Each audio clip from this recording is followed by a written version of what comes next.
Neymar fez milhões amarem o futebol. Ele jogava como quem dançava. Cada toque era arte. Ele quebrava defesas com leveza, como se o futebol fosse simples. As pessoas viam nele a essência do futebol brasileiro: ousadia, irreverência e improviso. Você nunca sabia o que ele ia fazer. Uma carretilha, um chapéu, um toque de letra. Isso fazia o torcedor esperar algo mágico toda vez que ele pegava na bola. Neymar tinha personalidade. Moleque sorridente, dançava, zoava. Era gente como a gente, mas dentro de campo era um monstro. Essa mistura fez com que nós nos identificássemos com ele. Neymar não era só habilidade, ele decidia jogos grandes. Final da Libertadores, Champions, Olimpíadas, Copa das Confederações. Sempre que o Brasil precisou, ele apareceu. Isso criou memórias marcantes para nossa geração. Neymar não apenas jogava bonito, ele vencia. Foi o primeiro grande craque da era digital. Você via os lances no YouTube, seguia ele no Instagram, replicava os cortes de cabelo, e foi o garoto que fez a gente sonhar com o Hexa, porque ele fazia parecer que era fácil, porque ele sorria enquanto destruía defesas, porque ele jogava como quem nasceu para brilhar e ninguém podia parar. Mas como Neymar conseguiu acabar com tudo isso, com seu legado no futebol? Parece exagero dizer isso sobre um dos jogadores mais talentosos que o Brasil já viu. É seguro dizer que Neymar foi melhor que 95% dos atletas de alto nível de todos os tempos, mas esse seu brilho foi ofuscado por uma série de coisas. Para entender isso, precisamos voltar ao começo, ao Santos Futebol Clube, onde um garoto magrinho, de cabelo espetado e sorriso fácil, começava a chamar a atenção do mundo inteiro. Com apenas 17 anos, ele já humilhava marcadores experientes, fazia golaços de cobertura, dribles desconcertantes e viralizava na internet antes mesmo disso ser comum.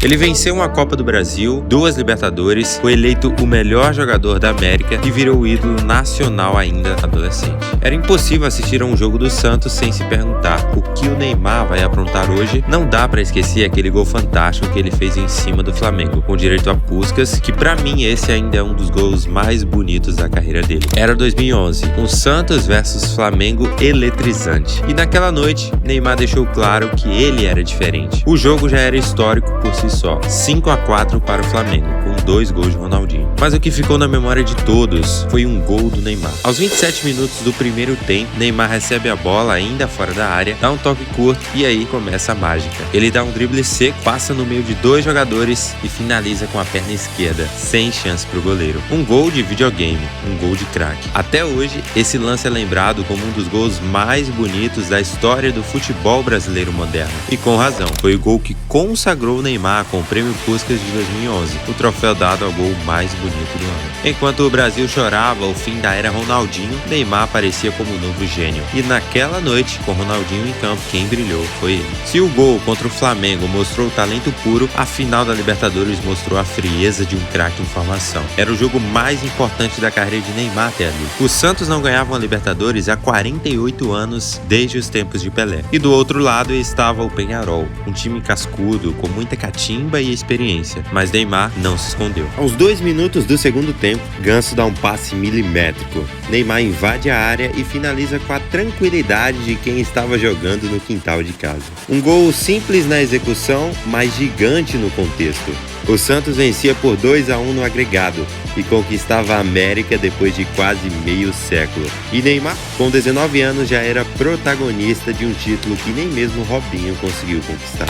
Foi ali que ele deixou de ser promessa. Naquela noite, nasceu Neymar, símbolo de uma geração. Depois do apito final, ele chorou, correu para comemorar com a torcida e deixou claro, ele queria marcar o nome na história e estava conseguindo. Depois de conquistar o Brasil, a América do Sul e até um prêmio Puskás, ficava difícil segurar Neymar por aqui. A cada jogo, os olhos do mundo se voltavam para o Santos. Times europeus já disputavam nos bastidores quem levaria o garoto prodígio. E Neymar queria jogar com os melhores. Em 2013, aos 21 anos, Neymar se despediu do Santos e assinou com o clube mais desejado do mundo naquela época, o Barcelona. Lá, ele não seria mais o protagonista absoluto, mas teria a chance de jogar ao lado de Messi e mostrar ao mundo que o seu talento não era só coisa de campeonato brasileiro. O futebol agora seria outro, a pressão muito maior. Mas Neymar parecia pronto. Quando Neymar chegou ao Barcelona em 2013, muita gente se perguntava pensava: será que ele vai conseguir jogar no futebol europeu do mais alto nível? E a resposta veio rápido. Mesmo em um time cheio de estrelas, Neymar não demorou a brilhar. Começou tímido, mas logo ganhou espaço. Marcou em clássico contra o Real Madrid, fez golaços na Champions e mostrou que não era só um jogador de drible, era decisivo. Mas o auge viria em 2014, com a chegada de Suárez. Estava formado o ataque mais temido do planeta: Messi, Suárez e Neymar, o famoso MSN. A química era absurda. Neymar já não era promessa, era uma máquina de gols e assistências. Na temporada 2014-2015, o trio marcou 122 gols e juntos conquistaram tudo: La Liga, Copa do Rei, Supercopa da UEFA, Mundial de Clubes e a Champions League. Na final contra a Juventus, Neymar marcou o último gol, selou o título e se consagrou como o primeiro brasileiro a ser o artilheiro de uma Champions desde Kaká. Muitos diziam: agora é questão de tempo até Neymar ser o melhor do mundo, mas nem tudo eram flores. Mesmo com números impressionantes, Neymar nunca foi o principal nome do time. A imprensa, os prêmios, os holofotes sempre iam para Messi. E foi aí que nasceu a inquietação. Neymar queria mais, queria sair da sombra, queria ser o protagonista. E essa ambição o levaria a tomar uma das decisões mais polêmicas da história recente do futebol. Era difícil imaginar Neymar deixando o Barcelona naquele momento. Ele estava no auge, jogando com Messi, ganhando títulos, mas dentro de campo ele não era o protagonista. E essa vontade de ser o número 1, de disputar a bola de ouro com Messi e Cristiano, começou a falar mais alto. Até que, em agosto de 2017, o improvável aconteceu.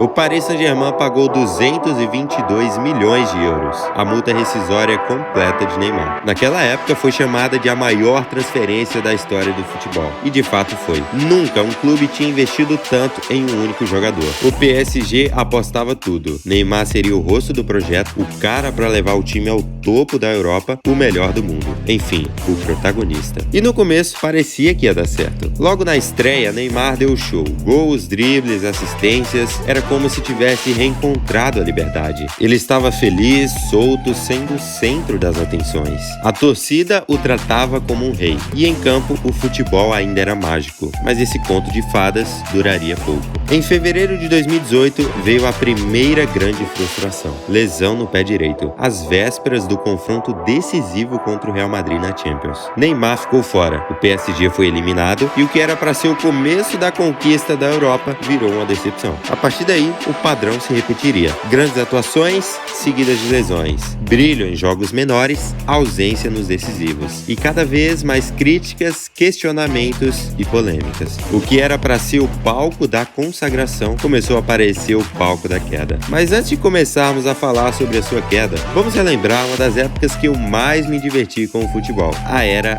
Ney Day. A pandemia tinha parado o futebol, mas quando a bola voltou a rolar, só dava ele. Neymar estava voando, com dribles, arrancadas, assistências, provocação. Parecia o Neymar dos Santos, agora com a experiência de um veterano. Contra a Atalanta nas quartas, foi ele quem chamou o jogo inteiro, mesmo sem marcar. Fez tudo acontecer. Virada nos acréscimos, classificação heróica. Na semifinal, desmontou o RB Leipzig. Ali, o mundo reviveu o que é ver Neymar no auge. As redes sociais explodiram. #NeyDay foi parar nos trending topics de dezenas de países. Todo mundo queria ver o brasileiro levantar a taça. Pela primeira vez em anos, a narrativa era clara: Neymar merecia ser campeão. Na grande final, contra o poderoso Bayern de Munique, Neymar tentou, mas o time alemão era quase perfeito naquele ano. O PSG perdeu por 1-0 e Neymar chorou no fim da partida. Chorou porque sabia, aquela talvez fosse a sua melhor chance de conquistar a Europa como protagonista. Naquele torneio, ele foi gigante, mas o futebol não perdoa detalhes. Depois de calar o mundo na Champions de 2020, a expectativa era alta. Agora Neymar vai buscar a bola de ouro. Mas o que veio depois foi o contrário.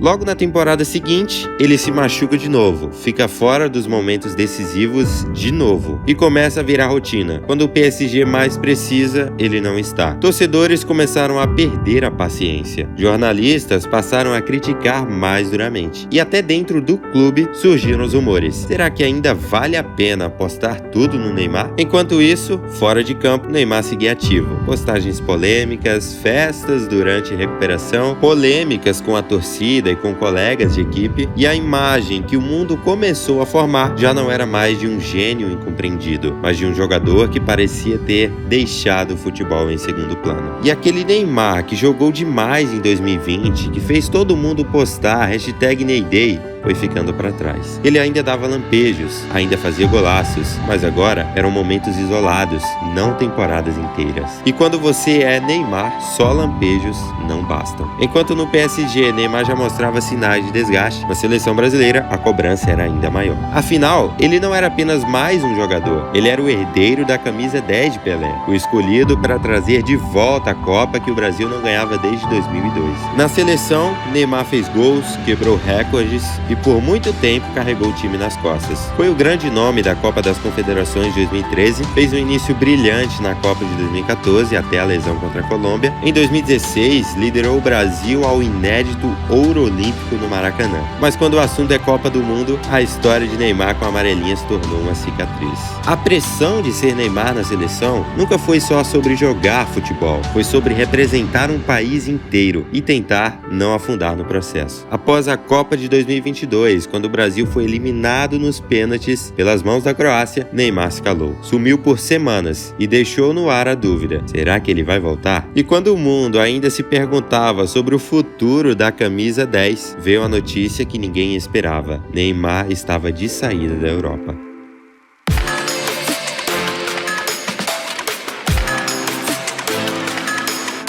Em agosto de 2023 veio o anúncio: Neymar assinava com o Al Hilal da Arábia Saudita. Um contrato milionário que colocava ele no topo do futebol financeiramente. Mas para os fãs, para os críticos e até para a parte da imprensa mundial, aquilo não parecia uma nova fase, parecia um ponto final. Com apenas 31 anos, Neymar deixava a elite do futebol europeu, sem vencer uma bola de ouro, sem conquistar uma Champions como protagonista e sem calar os críticos de vez. Muitos viram a mudança como uma escolha conformada, a troca da ambição esportiva pelo conforto e pela fortuna. E o time da decisão tornou tudo ainda mais simbólico, um mês após a aposentadoria de Messi da seleção, e no momento em que o Brasil ainda esperava uma resposta dele. Na Arábia, Neymar mal conseguia jogar. Foram apenas alguns jogos antes de uma grave lesão no joelho, que o tiraria dos gramados por quase um ano. E com isso, mais uma vez, o talento ficou no banco. E as perguntas voltaram à tona. Acabou? Aos 32 anos, Neymar está fora dos holofotes, fora dos grandes campeonatos e com o seu legado em xeque.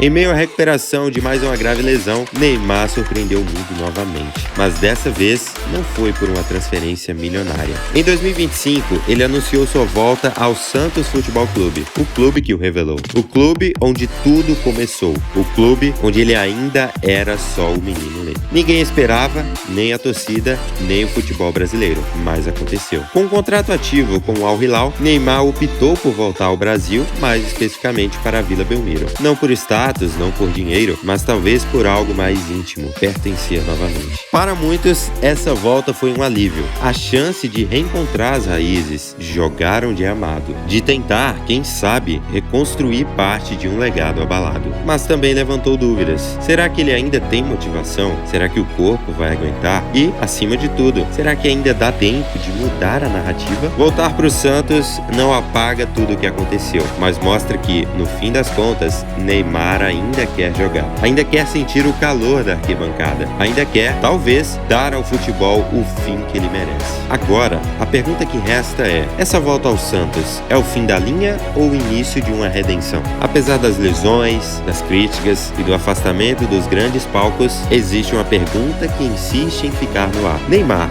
ainda pode voltar para a seleção? A resposta, por mais improvável que pareça, é sim. A próxima Copa do Mundo será em 2026. Até lá, Neymar terá 34 anos. A mesma idade que muitos jogadores ainda brilham em alto nível, principalmente os que, como ele, têm talento de sobra. E mais do que isso, a seleção brasileira ainda não encontrou um novo camisa 10 de verdade. E isso mantém aberta a porta que Neymar mesmo deixou entreaberta. A verdade é que, para Neymar, a seleção sempre foi mais do que futebol. Era pressão, era paixão, era pessoal. Ele nunca escondeu que sonhava com a bola de ouro, mas acima disso, ele sonhava em ser campeão do mundo com o Brasil. E mesmo com tudo que passou, essa chama ainda não se apagou. Se Neymar voltar bem fisicamente, se tiver sequência no Santos, se recuperar o foco, ele pode sim vestir a camisa 10 do Brasil pela última vez. E essa volta pode mudar tudo, porque se tem uma coisa que o futebol ensina é que um jogo pode mudar uma carreira, e uma Copa do Mundo pode mudar um legado